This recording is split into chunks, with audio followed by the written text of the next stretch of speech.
panibagong school shooting sa Zamboanga City. The incident inside the Tacloban City High School was planned by the assailants.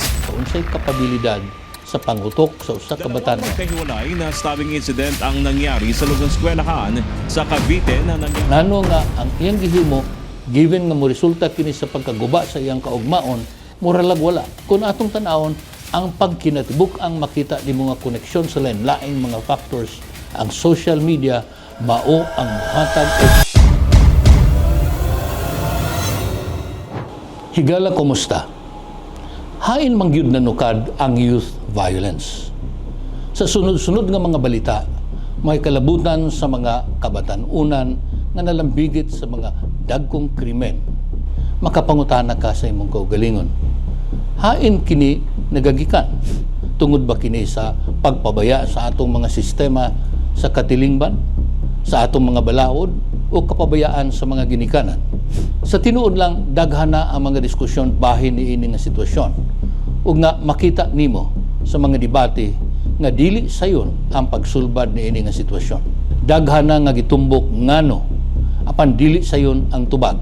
Labi na sa konklusyon sa daghan sa mga diskusyon, nakita nako nga adunay kalambigitan ang tanan nga mo'y makitang hinungdan niining problema. Mugawas nga usa kini ka komplikado nga issue sa atong katilingban. Ug nga inay tawagon or tan-awon ang usa ka bahin sa suliran, angay nga tan-awon kini sa kinatibuk-an ug ilon nga usa kini ka seryosong suliran nga ang mga nakitang mga factors dunay mga kalambigitan, lakip na ang pagdevelop pa sa pagtimbang-timbang sa mga kabataan sa iyang mga nakita ug naeksperyensyahan sa iyang palibot. Sa ako mga nabasa, adunay lain-laing mga factors nga nagakontribute sa kinaiya sa mga kabataan. Labi na karon, ngano nga dili nato mahimong lain-lainon ang pagtratar sa problema. Una sa mga nakita sa mga eksperto, mao ang social media nga gitawag nilang accelerator. Ang social media, matud pa ni William Brady sa Yale University sa ilang pagtuon, nga ang algorithm sa social media moduso sa expression sa kasuko sa mga kabataan. Ang iyang reaksyon sa makita niya sa social media, pinaagi sa pag-like o sa pag-share, mugiya sa mga batanon nga nagagamit sa social media aron ma-express ang iyang kasuko. Klaro kini nga reaksyon sa mga gi-publish sa social media na ang mga comments kulang na lang kunis-kunison ang mga wala niya maangay nga mga komento or artikulo. Ang algorithm sa social media nga mo classify hain sa mga na-publish ang posibleng makahimo og daghang reaksyon, mao ang buduso sa mga kabataan nga ipakita niya ang iyang kadismaya o wa pagkaangay sa nabasa. Mo kanit-kanit kini nga mga reaksyon, muhimo na nga normal ang pagdumot or hostility ug di na niya makita ang hain kutob ang iyang reaksyon sa realidad. Hain ka makakita sa usa ka henerasyon nga i-unlike lang nimo ug el kontra ang imong comment, gusto ka nang sulungon sa nakabasa.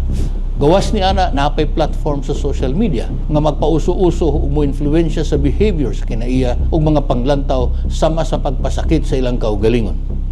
Klaruhon ko lang, ang correlation kung kalambigitan, di nato dayon maingon nga mao ang hinungdan. Tungod kay milyon man ka mga kabataan ang gagamit sa social media nga wala mahimong violente.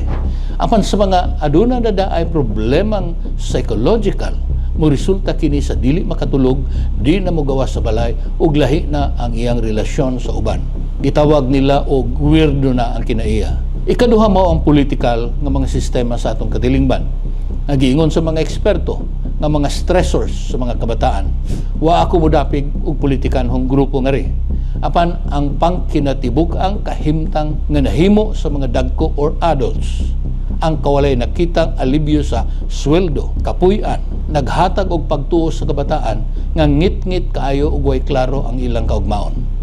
Daghanagan sa atong mga kabataan di nabuot mutungha tungod kay di na nila makita unsa ikatabang niini sa ilang kaugmaon.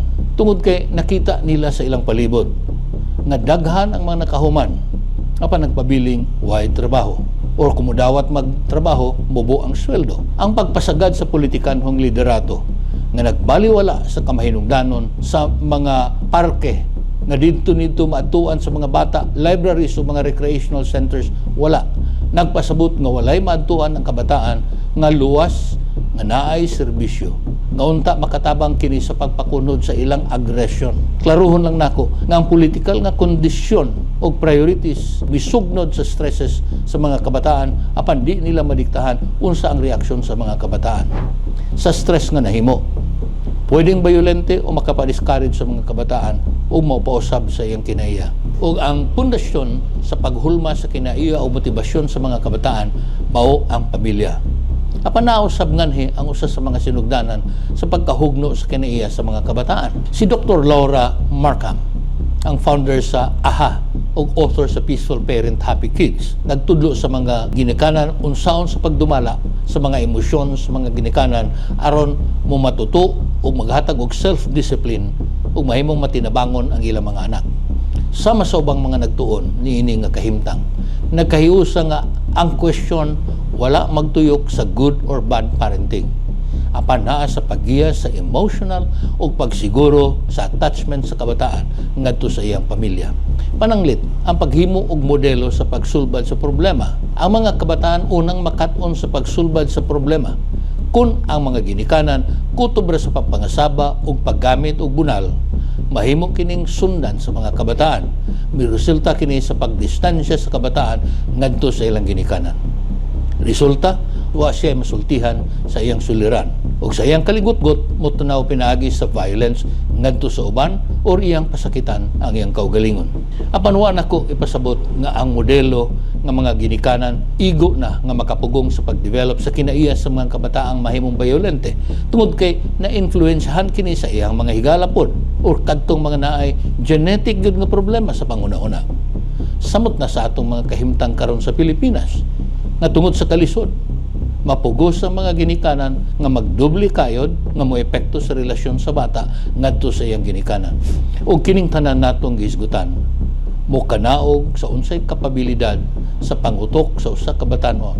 Si Dr. Francis A. Jensen sa iyang libro nga gitituluhan og The Teenage Brain, A Neuroscientist Survival Guide to Raising Adolescents and Young Adults, nagkanayon nga ang impulse control, ang prefrontal cortex mao ang katapusang mo develop sa utok sa tao samtang ang portion sa utok nga gitawag og amygdala nga mao'y mohimo sa kabataan nga hyperactive ma-develop sa pagkaulitawhay o pagkadalagitan niya. Buti pasabot ang kapabilidad sa pagtimbang-timbang una mohimo og logical nga aksyon wala pa ma-develop. Kini muda ka nato ngadto sa pagsabot ngano nga adunay mga kabataan nga mohimo og krimen nga di nimo masabtan ngano nga ang iyang gihimo given nga mo resulta kini sa pagkaguba sa iyang kaugmaon muralag wala. Kung atong tan-awon ang pagkinatibuk ang makita nimo nga koneksyon sa lain-laing mga factors, ang social media mao ang mohatag og trigger nga mahimong normal ang pagkabayolente. Ang systemic nga political factors mohatag og stress ug ang parenting maong mohatag og coping mechanism. Ang konklusyon sa mga eksperto nagbutihag nga ang mga kabataan nga suportado sa mga ginikanan, limitado ang panahon sa social media, panagsara nga mahimong bayolente. Apan ang mga bata nga dili suportado sa mga ginikanan, lisod ang kahimtang sa panginabuhi ug kusog ang influensya sa algorithm vulnerable nga mahimong bayolente. Sa katapusan, atong angeng hunahunaon nga ang pagtudlo usalang ka hinungdan sa nahimong kinaiya sa mga kabataan mao ang paglikay sa problema. Ang pagsulbad ng hinahanglan nga ipalambo ang mental health access, pag-regulate sa teknolohiya sa mga kabataan ug ang suporta sa mga ginikanan. Mao kini ang akong baruganan. Kung nakaangay kamo sa atong isyong gihisgutan, hangyoon ko kamo nga mo like, mo comment, o mo subscribe. Daghang salamat.